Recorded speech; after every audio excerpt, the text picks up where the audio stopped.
Hello dear aspirant, welcome back to Learn Shoy. In this video, you are going to learn most important multiple choice questions of Indian polity, and this is the part 5.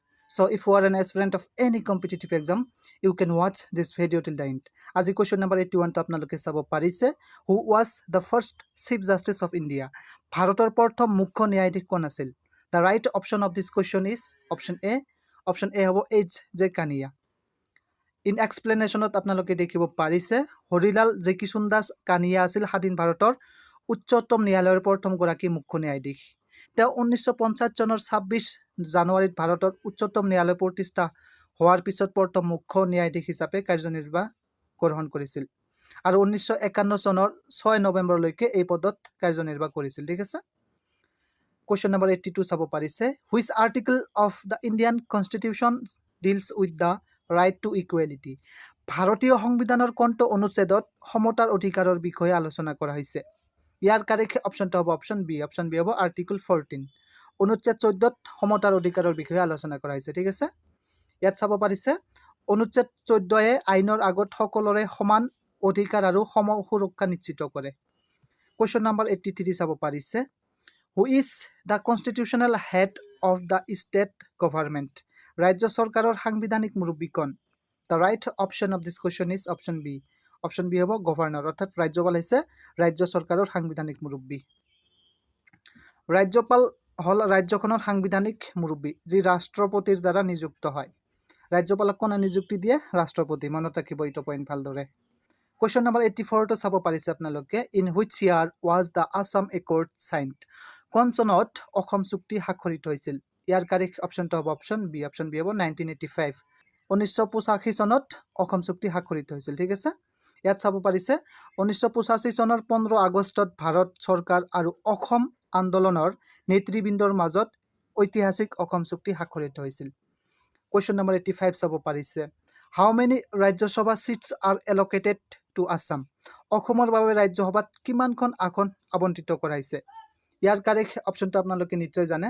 Year correct অপশ্যনটো হয় option B. Option B হ'ব 7। অসমৰ বাবে ৰাজ্যসভাত 7খন আসন আবণ্টিত কৰা হৈছে। Question number 86, which schedule of the Indian constitution lists the recognised languages? ভাৰতীয় সংবিধানৰ কোনটো অনুসূচীত স্বীকৃত ভাষাসমূহৰ তালিকা আছে? ইয়াৰ কাৰেক্ট অপশ্যনটো হ'ব অপশ্যন বি। অপশ্যন বি হ'ব 8th শ্বেডুল, অৰ্থাৎ 8ম অনুসূচীত স্বীকৃত ভাষাসমূহৰ তালিকা আছে। ঠিক আছে, 8ম অনুসূচীত বৰ্তমান অসমীয়া বড়ো আদিক ধৰি মুঠ 22টা স্বীকৃত ভাষা আছে। কুৱেশ্যন নম্বৰ 87 চাব পাৰিছে, who administers the oath of office to the chief minister of a state?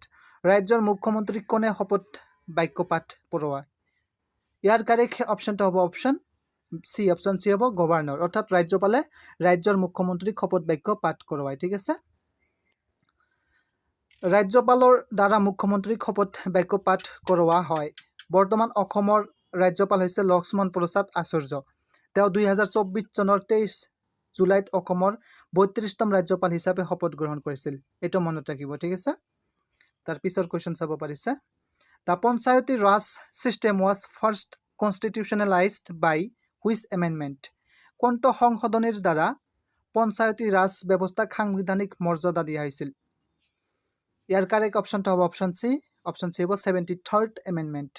73তম সংশোধনীৰ দ্বাৰা পঞ্চায়তী ৰাজ ব্যৱস্থাক সাংবিধানিক মৰ্যাদা দিয়া হৈছিল। 1992 চনৰ 73তম সংবিধান সংশোধনী আইনৰ জৰিয়তে পঞ্চায়তী ৰাজক সাংবিধানিক স্বীকৃতি দিয়া হৈছিল। Question number 89, who was the first women governor of N Indian state? ভাৰতৰ এখন ৰাজ্যৰ প্ৰথম মহিলা ৰাজ্যপাল কোন আছিল? ইয়াৰ কাৰেক্ট অপশ্যনটো হ'ব অপশ্যন এ। অপশ্যন এ হ'ব সৰোজিনী নাইডু। সৰোজিনী নাইডু আছিল ভাৰতৰ এখন ৰাজ্যৰ প্ৰথম মহিলা ৰাজ্যপাল। ঠিক আছে, ইয়াত দেখিব পাৰিছে সৰোজিনী নাইডু উত্তৰ প্ৰদেশৰ ৰাজ্যপাল হিচাপে নিযুক্তি লাভ কৰা ভাৰতৰ প্ৰথমগৰাকী মহিলা ৰাজ্যপাল আছিল। তাৰ পিছৰ question, the president of India can be removed from office by? ভাৰতৰ ৰাষ্ট্ৰপতিক কাৰ দ্বাৰা পদৰ পৰা অপসাৰণ কৰিব পাৰে? অপশ্যন এ আছে প্ৰাইম মিনিষ্টাৰ, বি আছে chief justice of India, C আছে পাৰ্লিয়ামেণ্ট, এণ্ড ডি আছে লোকসভা। ইয়াৰ কাৰেক্ট অপশ্যনটো হ'ব অপশ্যন চি। অপশ্যন চি হ'ব parliament.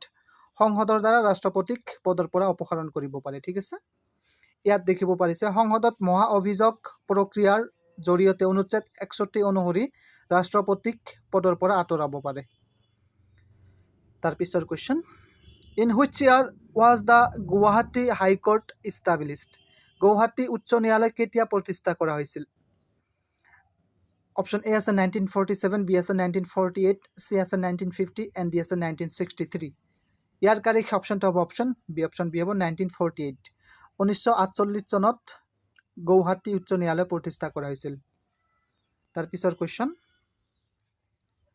which article is known as the heart and soul of the constitution কোনটো অনুচ্ছেদক সংবিধানৰ হৃদয় আৰু আত্মা বুলি কোৱা হয় কাৰেক্ট অপশনটো হ'ব অপশন সি অপশন সি হ'ব আৰ্টিকল 32 অনুচ্ছেদ 32ক সংবিধানৰ হৃদয় আৰু আত্মা বুলি কোৱা হয় ডক্টৰ বি আৰ আম্বেদকাৰে অনুচ্ছেদ 32ক সংবিধানৰ হৃদয় আৰু আত্মা বুলি অভিহিত কৰিছিল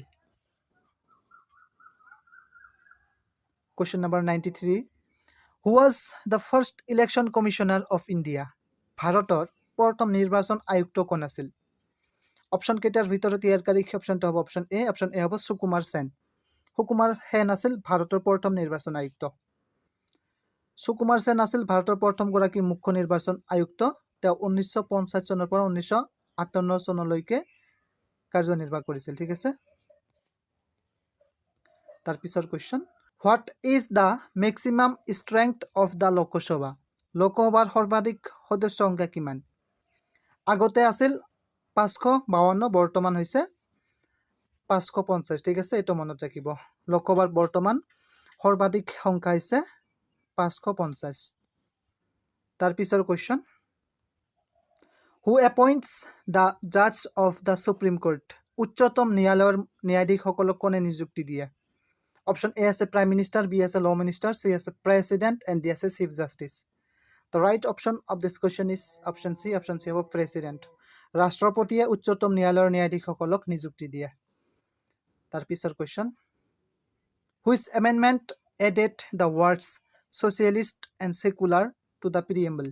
কোনটো সংশোধনীৰ দ্বাৰা প্ৰস্তাৱনাত সমাজবাদী আৰু ধৰ্মনিৰপেক্ষ শব্দ দুটা যোগ কৰা হৈছিল ইয়াৰ কাৰেক্ট অপশনটো হ'ব অপশন বি হ'ব 42nd এমেণ্ডমেণ্ট 42তম সংশোধনীৰ জৰিয়তে প্ৰস্তাৱনাত সমাজবাদী আৰু ধৰ্মনিৰপেক্ষ শব্দ দুটা যোগ কৰা হৈছিল 1976 চনৰ 42তম সংবিধান সংশোধনীৰ জৰিয়তে এই শব্দবোৰ যোগ কৰা হৈছিল okay next question The concept of fundamental duties was taken from which country? মৌলিক কৰ্তব্যৰ ধাৰণাটো কোনখন দেশৰ পৰা লোৱা হৈছিল ইয়াৰ কাৰেক্ট অপশনটো হ'ব অপশন